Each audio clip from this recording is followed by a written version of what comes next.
The fines don't work because they are much less than what the companies earn by their criminal activities. So therefore the crimes are actually increasing.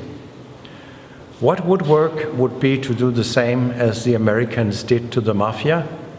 In the 80s, they introduced a new law which meant that those at the top in the mafia, they were convicted for these murders that the foot soldiers they made in the street. So they put the mafia bosses behind bars for 150 years, for example. And since chief executives in drug companies, they are responsible for what happens, and they know very well what happens.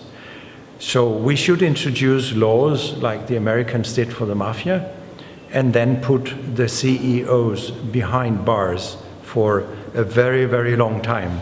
Then I think they would behave differently. I know of no pharmaceutical company that behaves ethically, because they earn so much money by behaving unethically. So in a capitalistic system, this is what will happen. Patients should not take so many drugs. And they should check the information on drugs on the internet. Then they would not take so many drugs, because then they can read about all the harms and in many cases all the deaths that these drugs cause.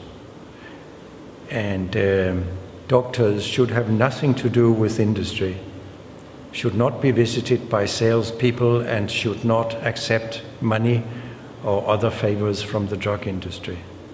We, of course, need to know which doctors get money from the industry and how much, because this corrupts the doctor's objectivity. They become more irrational and use more drugs, more expensive drugs and more harmful drugs than if they are not on industry payroll. So patients need to have this information so that they can choose a doctor who doesn't get money from the industry.